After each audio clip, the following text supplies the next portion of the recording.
사회복지 전문 방송 한영우의 공감복지 라디오. 자, 오늘 초대 손님은 청소년들의 세계를 함께 알아보는 시간입니다. 여러분들도 누구나 다 청소년 시기는 있었죠. 그 시기를 되돌아보면 간단한 거 하나도 어른들이 모르게끔 언어를 쓴다거나 속어를 쓰는 그런 경우가 많이 있었는데 요즘 젊은 친구들도 그렇다고 합니다. 자, 그래서 어른들이 모르는 우리 청소년의 세계를 청소년 교육 활동가 김용희 쌤과 함께 알아보는 시간입니다. 자, 자리에 모셨습니다. 안녕하세요. 네, 안녕하세요. 반갑습니다. 네, 반갑습니다. 네. 자, 오늘 또 이렇게 자리를 해주셨는데 우리 청소년들이 과연 우리와 다른 점이 어떤 점들이 있을까 또 알아보는 그런 네네. 시간입니다. 오늘은 어떤 얘기를 주로 해주실 겁니까? 오늘은 AI 관련돼서 좀 얘기를 드리고 싶어요. 네네. 사실 아이들이 AI를 어른들보다 더 잘 쓰거든요. 그렇죠. 근데 이게 올바르게 쓰고 있는 건지 우리가 막아야 되는 건지 아니면 활용하게끔 둬야 되는 건지 현황에 대해서 좀 재밌게 네. 준비해 보도록 하겠습니다. 자, 일단 이제 우리 성인들도 어른들도 AI라는 말은 어느 정도 뭐 챗 GPT다, 뭐 맞아요. 딥시크다, 뭐 이런 얘기들 많이들 듣고 있잖아요. 네네네. 이제 그런 거를 통칭할 때 이제 AI다 그렇게 얘기를 하는 겁니까? 맞습니다. 그 한국말로 그냥 인공지능을 네, AI라고 네네. 보면 좋을 것 같고요. 네네. 우리가 흔히 말하는 우리 뭘 물어봤을 때 바로바로 답변해주고 비서처럼 네네. 그리고 그거에 대한 결과치를 빠르게 찾아서 저희한테 서비스를 제공하는 거를 통상적으로 AI라고 부르는 것 같아요. 네. 근데 어떻게 AI 혹시 써보신 적 있으시나요? 자주는 뭐 아직 활용은 못 하고 있지만 네네. 주변에서 이제 권장은 많이 하더라고요. 오, 맞아요. 이 사이트 써봐. 이거 굉장히 편하고 좋고. 네네네. 그리고 이제 실제로 제가 요청을 해봤더니 뭐 이렇게 원하는 답이 어느 정도 나오긴 하더라고요. 그래서 사실은 저희 어렸을 때만 하더라도 네네. 뭔가 궁금한 거 있으면 이제 인터넷으로 찾아봐라. 맞아요. 그러니까 한 20년 된 것 같아요. 그 정보화 시대가 왔다. 인터넷 치면 바로바로 나오는데, 근데 제일 어려웠던 것 중에 하나가 인터넷에 찾는 거가 제대로 내가 검색을 하고 있는 건지, 그렇죠. 검색된 것들이 제대로 된 정보인 건지를 좀 의심스러웠다면 오히려 전 지금 더 정보화 시대인 것 같아요. 그 GP땡 그거한테 물어보면 바로바로 찾아주고 한 번 더 검토해주고 보다 더 많은 서비스들을 정리해서 보여주기 때문에 네네. 확실히 더 편리한 것 같습니다. 저는 사실은 요 굉장히 잘 활용하고 있거든요. 왜냐면 요 지금 AI로 강의도 많이 하고 있기 때문에 제가 잘해야지만 강의할 수 있잖아요. 네네. 그래서 저는 이제 요즘 책도 쓰고 있고 이제 제가 강의를 하다 보니까 저를 섭외할 수 있게끔 온라인에 블로그를 많이 쓰고 있거든요. 네네. 5분이면 GP땡에서 초안을 딱 만들어서 저한테 줍니다. 그러니까 제가 다 훈련을 시켰죠. 나의 스타일은 내 글 쓰는 스타일이 이런 거야. 앞으로 너가 내 거를 배우고 이렇게 글을 써줘. 너무 편리하더라고요. 그 원하는 대로 취향대로. 맞아요. 네. 이게 그러니까 모든 사람에게 똑같은 결과치를 주는 게 아니고 네네. 그 친구가 저를 학습을 해요. 아, 김용이라는 사람은 이런 거구나. 누구란 사람이 이런 거구나. 아, 그러면 이 사람이 원하는 스타일대로 글을 써줘야지. 혹은 이 사람이 원하는 스타일이 이러니까 이런 식으로 맞춰서 써줘야지. 라고 해서 모든 사람들에게 맞춤형 컨텐츠, 뭐 네. 영상도 네. 그렇고 음향도 그렇고 뭐 글도 그렇고 그래서 너무 편리하더라고요. 그 우리가 내비게이션도 그 적정한 경로를 찾아주잖아요. 내비게이션이. 네네네. 그런데 이제 그 내비게이션대로 가지 않고 내가 네. 아는 길로 몇 번 가니까 맞아요. 그 다음서부터는 내비게이션이 제가 갔던 길로 안내를 하더라고요. 아니 이게 사실은 이래서 정리를 잘해주시나요? 정리하느라. 네, 네. 제가 말을 좀 어렵겠나 봐요. 이 표현이 딱 맞는 것 같아요. 그러니까 이 기계가 저를 그냥 공부를 해요. 계속. 네. 아, 얘 이런 사람이구나. 그리고 그거대로 길을 안내해주고. 네, 정확한 표현이었습니다. 그러니까 예전에는 이제 네이땡 뭐 이런 검색 기능에 어떻게 검색어를 넣고 그 넣은 검색어를 갖고 내가 어떻게 잘 활용을 해서 찾아내느냐가 검색을 잘하느냐 못하느냐였거든요. 맞아요. 그런데 지금은 그 네이땡이 해야 될 일을 챗 GPT가 알아서 그쵸. 검색에 내가 원하는 요점대로 해주고 있다는 거죠. 맞습니다. 그래서 우리가 굉장히 편해졌어요, 사실. 우리가 사실은 그 뭐 네이땡이나 뭐 그런 그 검색 사이트에서 치더라도 또 들어가서 봐야 되잖아요. 필요 없는 그럼요. 자료들도 많이 나오고. 네, 맞아요. 근데 이거는 필요한 자료만 주니까 정말 편합니다. 그 사람이 자꾸 그러다 보면 우리가 왜 전화번호 입력해 둬서 전화번호를 잊어버리던 네. 이제 챗 GPT를 너무 많이 쓰다 보면 생각을 안 하고 단순해질 것 같아요, 사람들이. 그러게요. 저 어렸을 때만 하더라도 친구 집 전화번호를 다 외웠거든요. 네, 지금 못 되시죠? 저희 아내 말고 외우는 전화번호가 없습니다. 네. 아니 간혹은 어느 순간 아내의 전화번호도 깜빡할 때가 있어요. 뭐 어디 가서 뭐 저 할인 받고 그럴 때 전화번호 맞아요. 입력하세요 그러는데 벼랑간에 뭐였지? 맞아요. 우리가 단축 번호로 쓰다 보니까 네네네. 그런 경우도 이제 생기고 하는데 네. 자 어른들은 이제 그렇다 치자고요. 네네. 그런데 우리 청소년들은 이런 AI 사용을 어느 정도 하고 있는지 그리고 긍정적으로 쓰고 있는지 부정적으로 쓰고 있는지 이것도 사실은 굉장히 궁금한 사항이거든요. 어떻습니까? 사실은 그러니까 자료 조사도 가지고 왔는데 한국 청소년 정책 연구원이라는 기관에서 네. 청소년의 생성형 AI 네네. 이용 실태 조사를 해봤어요. 67.9%가 AI를 활용했던 경험이 있다라고 대답을 네. 했고요. 근데 더 놀라웠던 결과가 학업 성적이 높은 친구들은 73.8%나 사용을 한대요. 네. 근데 학업 성적이 낮은 친구들은 59.6%밖에 사용을 안 한다고 합니다. 즉 이제는 학업 성적과 AI도 어느 정도 유의미한 결과치를 내고 있고 이거를 얼마나 잘 사용하냐가 사실은 나의 시간을 더 효율적으로 쓸 수 있고 나의 프로젝트나 과제의 결과물들이 좀 달라지게 보일 수도 있다. 요즘 똑똑한 애들은요. 아예 내 일정표와 체크리스트도 다 뭐 예를 들어서 그 오답 노트 이런 것들도요. 네. 그렇게 다 훈련을 시켜. 나 이런 거 틀렸어. 나 앞으로 이런 거 틀렸으니까 이거와 관련된 문제도 만들어줘. 이런 거 내가 틀리니까 이런 유형 위주로 나한테 팁을 많이 줘. 이런 식으로 학습을 시키더라고요. 활용하는 게 학습에는 도움을 줄 수 있다라고 말할 수 있을 것 같습니다. 그런데 사실 우리가 뭐 수학이라든가 네. 그 외에 뭐 과학, 물리 뭐 이런 것들은 사실 어떤 공식에 의해서 풀어나가는 그 방법들이 학습의 효과를 높이는 거 아닙니까? 그러니까 이런 것 같아요. 그러니까 사람이 할 수 있는 그 사고력을 말씀하신 것 같아요. 그렇죠? 네, 문제 네. 해결 능력들이 사실은 GPT를 쓰면 쓸수록 점점 줄어드는 현상들이 그럴 있거든요. 것 같아서 네. 여쭤봤거든요. 고민을 안 하게 되는 것 같아요. 근데 뭐가 맞는지는 모르겠고 우리가 사실은 2014년도부터 AI 시대, 그러니까 4차 산업이 도래했다라는 표현을 썼었고 네. 특히나 작년 올해는요 폭발적인 AI 활용들 그리고 정말 변혁적인 변화가 있을 거다라고 전 세계가 지금 주목하고 있거든요. 근데 저는 문제 사고 능력이 떨어질 수도 있지만 오히려 잘 활용하면 오히려 더 높일 수도 있다라고 얘기하고 싶은 게 저도 직장 생활을 좀 했었거든요. 한 9년간 했었는데 그러니까 60년도에 태어나신 70년대 초반까지 태어나신 분들은요. 같은 컴퓨터를 쓰시더라도 독수리 타법으로 쓰시거나 네. 뭐 워드나 엑셀에 대한 활용 능력이 좀 현저히 떨어지세요. 네. 근데 70년대 이후에 태어나신 분들 특히나 저희 세대는요. 컴퓨터 활용 능력이 너무 뛰어나요. 네. 99년도 98년도에 컴퓨터가 보급화되면서 저희가 컴퓨터 학원이라는 게 생겼고 타자 치는 것부터 배우고 엑셀 한글부터 다루는 것부터 배웠잖아요. 그때 그걸 학습하다 보니까 지금 30, 40대 친구들은 직장 생활에서 너무나 컴퓨터 활용을 잘하는 거예요. 네. 근데 지금 AI 사고력 때문에 놓쳐야 되나? 그리고 내 문제 해결 능력 떨어질 것 같아 안 써야 되나? 라고 본다면 오히려 그거를 어떻게 더 활용하고 내가 문제 해결 능력과 사고력을 통해서 AI를 조금 더 효율적으로 늘 수 있는 그런 컨텐츠적인 요소로 접근한다면 사고력과 AI 활용 능력을 같이 가져갈 수 있지 않을까라는 생각이 있어요. 결론은 지금 이제 말씀하신 걸 제가 정리를 해보면 네.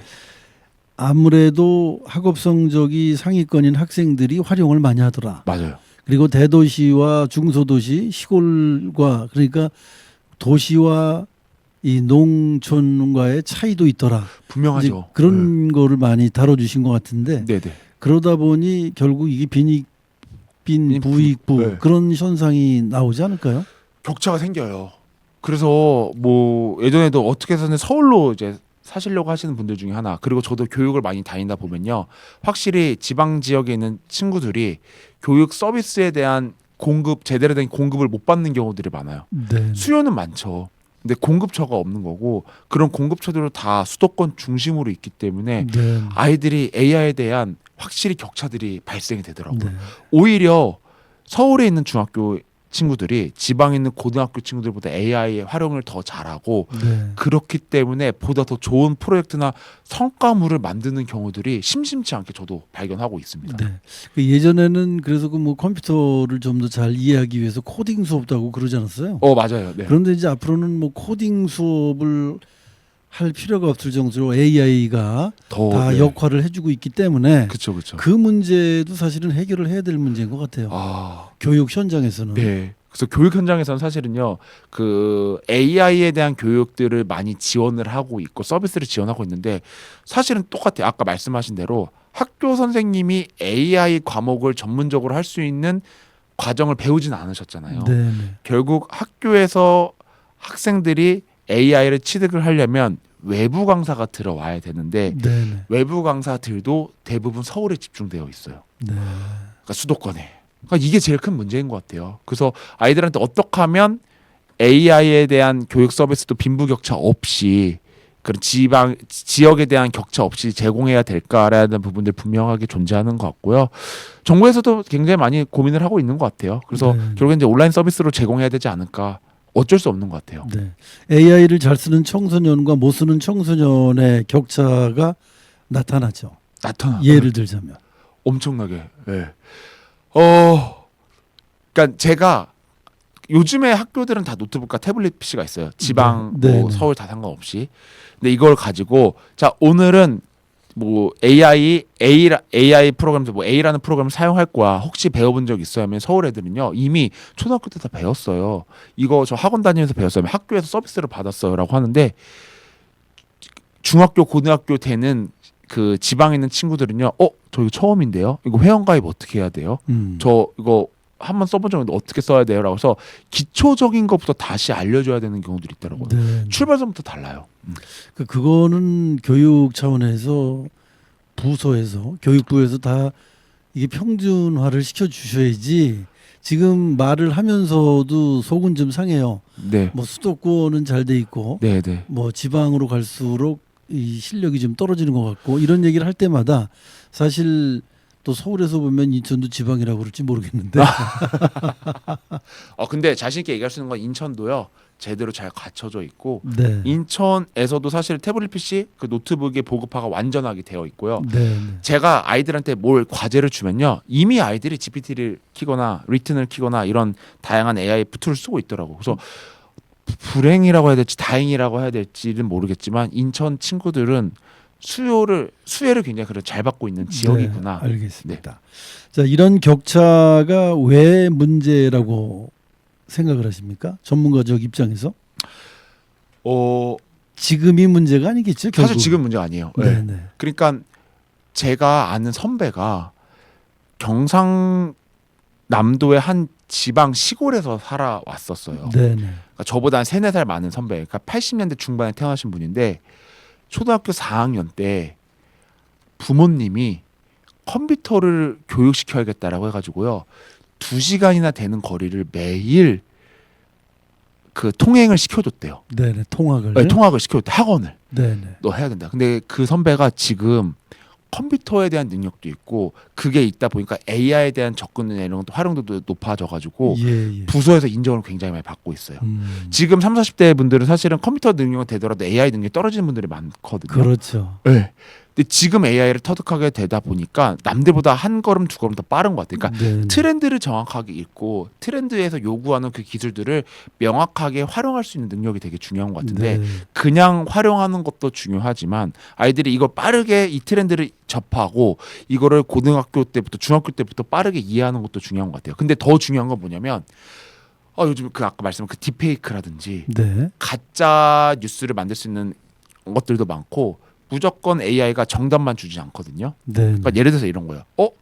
A 뭐 예를 들어서 뭐 A 당 그러니까 우리나라 정치에서도 A 당, B 당, C 당 여러 당들 있잖아요. 네네. A 당이 무조건 나빠, B 당이 무조건 나빠, C 당이 무조건 나빠라고 아이들한테 공개가 됐을 때 아이들은 그 정보 하나만 가지고 그게 사실인 것처럼 믿는 게 무분별한 문해력이라는 거죠. 네. 그걸 이제 디지털 리터러시라는 표현을 쓰거든요. 네. 이게 제일 먼저 해소가 돼야 될 것 같아요. 즉 네. 내가 AI 활용하는 것도 중요하지만 AI로부터 얻은 정보들을 어떻게 이해할지, 어떻게 내가 어떻게 해석할지는 그거에 따라서 나의 지식과 나의 지혜 수준 차이가 분명히 달라질 수 있다라는 네. 것 좀 말씀드리고 싶습니다.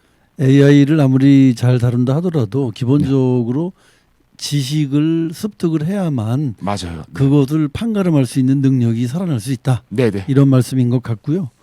예전에는 사실 뭐 엑셀 같은 거 쓰시는 분들이 직장에서 굉장히 일을 잘하는 분으로 평가를 최고였죠. 네네. 받았었는데 네. 지금은 AI를 못 다루면 네. 직장에서 오히려 조금은 뒤떨어진 것 같은 그런 인식이 되는 경우가 현장에서도 있어요. 많죠. 엑셀은 현장 얘기 좀 해주세요. 현장 얘기. 엑셀은 이제는 못 다뤄도 돼요. 네. AI한테 만들어 달라면 똑같이 만들어줘요. 네. 그러면 제일 중요한 건 뭐냐? AI한테 어떻게 주문하는지가 그게 중요한 거예요. 네.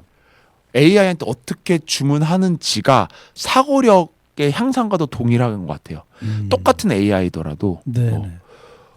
그래서 직장인들의 요즘에 근데 나이가 드신 분들은요 AI로 보고서를 만들어 오거나 AI로 컨텐츠를 만들어 오면요 싫어하세요. 야, 너 지금 뭐해? 이거 너가 만든 거 아니잖아. 너가 생각해서 만든 거 아니잖아라고 혼나는 경우들이 있는데요. 네. 대기업 중심으로는요 오히려 AI를 활용하는 거에 따라서 오히려 너가 잘 만들 수만 있다면 너가 더 활용했으면 좋겠어라고 얘기하고 있고요. 교실에서 핸드폰 사용하는 거 솔직히 말도 안 되잖아요. 네. 근데 에스토니아라는 나라에서는요 교실에서 스마트폰을 사용을 금지하지 않는 정책을 쓰고 있어요. 핀란드에서는 초등학교 때부터 AI 교육을 들어가고 있고요. 정책적으로. 즉 전 세계적으로도 이게 중요하다라는 걸 알고 있고요. 이게 지금 앞으로의 아이들의 먹거리가 될 수 있고 네. 내가 직장에서 인정받을 수 있고 사회에서 인정받을 수 있는 그냥 필수제로 깔려버린 것 같아요. 네. 우리 30, 40대가 얼마나 타자 속도가 빠른 것처럼 네. 지금 그걸로 인정받고 있거든요. 자, 그렇다면 뭐 해외 사례까지 말씀을 해주셨는데 이제는 어쩔 수 없이 우리가 뭐 활용을 하고 네네. 받아들여야 된다는 얘기신 것 같아요. 맞습니다. 자, 그렇다면 이제 어른들이 신경 쓸 부분에 대해서 말씀을 해주세요. 아이들은 이런 부분에 대해서 굉장히 잘 알고 있는데 네. 어른들은 사실 AI 말로만 들어봤지 네. 잘 모르시거든요. 잘 모르거든요. 네. 그래서 그 나쁜 사례도 있는 건지 AI가 확실히 나쁜 사례가 있죠. 그 작년인가 재작년에 딥페이크 영상을 써서 네. 그러니까 우리 반의 한 여학생의 얼굴과 그 약간 그 야한 몸매를 가진 그거를 결합을 AI를 통해서 만들고 그거를 유포했던 그런 사례들이 있거든요. 그리고 되게 나쁜 사례, 불법이잖아요. 네, 범법 행위인 거고. 근데 아이들이 그거에 대한 도덕성에 대한 인지가 좀 많이 떨어지는 것 같아요. 근데 이거는 어른들이 보면 무조건 잘못된 걸 아는데 아이들은 그냥 AI를 통해서 가짜인데요. 이게 뭐가 잘못이에요? 라고 물어보는 경우들이 있어요. 그러니까 명확하게 AI에 대한 지식이 없더라도 사람으로서의 도덕성과 사회성은 명확하게 어른들이 알려줘야 되고 뭐가 범죄이고 범죄이지 아닌지는 알려줘야 될 필요성이 있고 두 번째는 AI 나는 모르지만 너가 AI로부터 받는 정보들은 다 진짜가 아닐 수도 있고 잘못된 정보일 수도 있어서 이걸 가지고 어른들이랑도 한번 얘기를 해보고 너가 또 다른 AI를 통해서 재검토가 필요하다. 즉 AI를 무분별적으로 받아들이지 말고 비판적으로 좀 바라볼 수 있는 시선들을 어른들이 얘기해 주시면 좋을 것 같아요. 그런 통제 속에서 아이와 함께 AI를 탐구해 보는 방법도 되게 좋을 것 같아요. 지금 초등학교 저학년이나 고학년 친구들은 잘 모르거든요. 근데 부모님들도 사실 잘 모르는 시대지만 좀 젊은 부모잖아요. 초등학교 부모들은요. 그래서 지금부터 그 어플로도 다운받을 수 있으니까 아이와 같이 이런 기능이 있구나 저런 기능이 있구나 같이 배워가고 거기에서 도덕성과 뭐가 잘못되고 뭐가 좋은 점인지를 명확하게 방향을 잡아주신다면 저는 아이가 장담할 수 있는 게 AI 활용 능력에 있어서만큼은 명확하게 조금 더 현명하게 쓸 수 있지 않을까라는 생각이 듭니다. 네. 부모님도 역시 AI에 대해서 많은 신경을 써서 네. 모르더라도 전체적으로 포괄적인 활용 방식 정도는 알아둬야 되겠다. 그렇죠. 옳고 그름 정도는 판단해 줄 수 있을 만큼의 이해도는 이해도는 갖고 있어야 되겠다. 그런 말씀이신 것 같아요. 네네네. 자, 이제 정리를 하겠습니다. 이제 AI는 피할 수 없는 시대의 흐름입니다. 맞습니다. 이제 뭐 이거 기성세대나 청소년 세대 할 것 없이 네. 이제 기성세대는 뭐 많이 살아왔기 때문에 습관이라는 게 있어서 쉽게 배울 수는 없겠지만 이 자라나는 미래의 이 청소년들은 AI가 앞으로는 이제 대세가 될 거란 말이죠. 이 잘 쓰는 청소년과 못 쓰는 청소년 사이의 격차가 결국에는 학업이나 그 외 직업이나 또는 뭐 재산 상태나 이런 거로 자꾸 격차가 벌어질 수 있는 계기가 될 수도 있기 때문에 더더욱 우리가 신경을 많이 써야 될 부분인 것 같은데 네. 정리를 좀 해주시죠. 그래서 제일 중요한 것 중에 하나가 올바르게 쓰는 게 되게 중요한 것 같고 얼마나 잘 활용하나의 차이인 것 같아요. 근데 그 기준들은 본인들이 많이 활용해 봄으로써 경험으로서에 대한 기준들이 될 수도 있겠지만 적어도 도덕적인 문제가 네. 발생되지 않고 그리고 잘못되게 악용되지 않도록 적어도 학교 선생님들이나 부모님들도 최소한의 이해도는 좀 있어야 되지 않나라는 생각이 듭니다. 여기 이제 이렇게 원고에 네. 우리 김용희 쌤이 써주셨어요. AI는 피할 수 없는 흐름이다. 맞습니다. 잘 쓰는 청소년과 못 쓰는 청소년 사이의 격차는 단순한 기술의 격차가 아니라 네. 앞으로 삶의 기회의 격차가 될 것이다. 네네. 그래서 중요한 건 누가 더 똑똑하냐가 아니라 누구에게 기회를 더 주느냐이다. AI는 결국 사람이 어떻게 쓰느냐에 달려있기 때문이다. 이렇게 결론을 맺어주셨는데 네네. 참 이 얘기가 가슴에 와 닿는 것 같습니다. 제가 너무 흥분했나지. 이걸 읽으면 되는데 네. 너무 정리를 잘해주고 잘 짚어주신 것 같습니다. 맞습니다. 예. 사실 어떻게 활용하는지 도구잖아. 사실 AI도 인간이 주가 돼야 되는 것 같고요. 그걸 어떻게 활용하냐에 따라서 기회를 좀 많이 얻어가는 그 청소년들의 미래 청소년들의 네. 리더가 되면 좋지 않을까라는 생각이 듭니다. 우리가 그 공상 과학 영화 같은 거 보면 네. AI에게 지배받는 그런 영화들이 간혹 있지 않습니까? 네네. 그런데 항상 이 공상 소설이나 공상 과학 영화는 과학의 기본을 두고 만드는 거거든요. 네네네. 전혀 얼토당토한 얘기가 아니기 때문에 그쵸. 그런 시대가 혹시 올지도 모르기 때문에 우리는 AI에 대해서 앞으로 많이 공부를 하고 접해야 될 것 같습니다. 네, 맞습니다. 앞으로 청소년들이 올바르게 AI를 활용해서 긍정적인 면이 부각될 수 있도록 많은 교육 부탁드리겠습니다. 네, 알겠습니다. 오늘 말씀 고맙습니다. 네, 감사합니다. 자, 청소년 여러분들과 함께 AI를 잘 쓰는 청소년, 그렇지 못한 청소년 교육 활동가 김용희 쌤과 함께 어른들은 몰라요 제4탄 함께 나눠 드렸습니다.